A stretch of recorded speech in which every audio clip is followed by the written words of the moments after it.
Say something. We're ready. We are ready. The tea was lovely. Do you know who this is? This is Susan. They were more happy to immerse themselves in cold water than we are. And I think if everybody smelled like that, You don't really find them here anymore, they've all gone. But in America, they find quite large chunks. They polish them up and sell them to tourists that way. So you mentioned 80% and 10%. What was it balance made up of? Fantastic. Brilliant. Right there. Self-sorted. That's good. So remember, I'm going to go into there, come across to use 2 hands. That's it. Down into there, so 2 hands. And then I'm going to blow the chucker off. Let's say go a bit closer. That's it. I'm going to take the lid off, and then you go into a pour.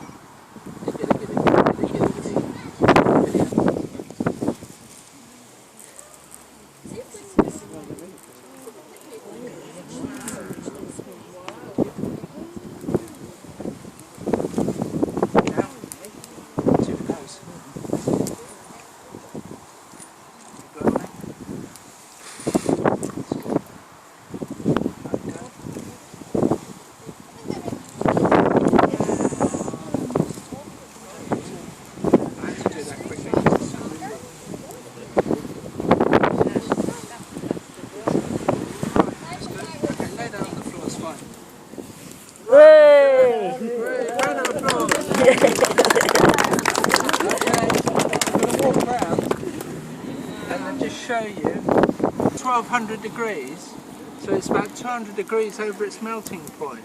But if we try and cast it at its melting point, nothing will happen.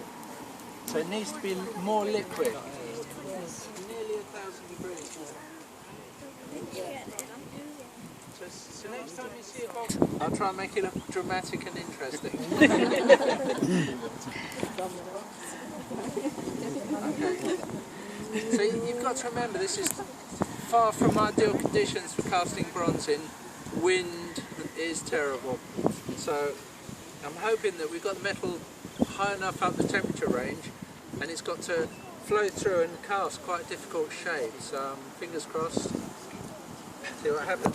Oh, that's good. I'm just going to let it rest for a second, because if I can get it out, I can...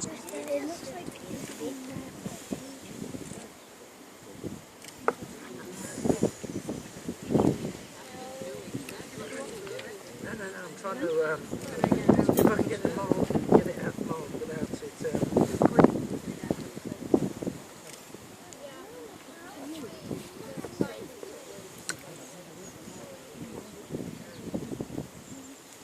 pretty good. It's not bad, so you can see it. Can you see it's just a tiny little cutback on the blade edge? Because that's because it's very thin there, and it's the hardest bit for it to cast. But if I was proper Bronze Age metal, I can't just go, yeah, that's fine. Bit hammering, we'll sort that out. No one will be the wiser, because it's not something like a sword that is got to be absolutely perfect. They can get away with that. They can reprofile the edge, forge it down a bit thinner, and put a very sharp edge on it. Drop it in water. So, that's right.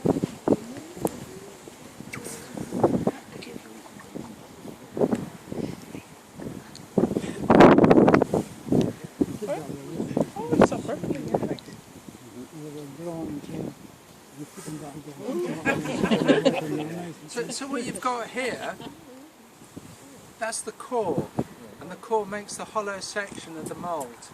So in the Bronze Age casting, the pouring cut would have been up here and feeding down the side of the core, but it won't work with this casting method. I've had to do it this way to get the gravity to flow it through. So I'm going to pass it round. Be careful with it, it's got rough parts on the casting and it's a little bit sharp, so don't go, oh, bleeding. So if grown-ups can supervise children, they can have a look. So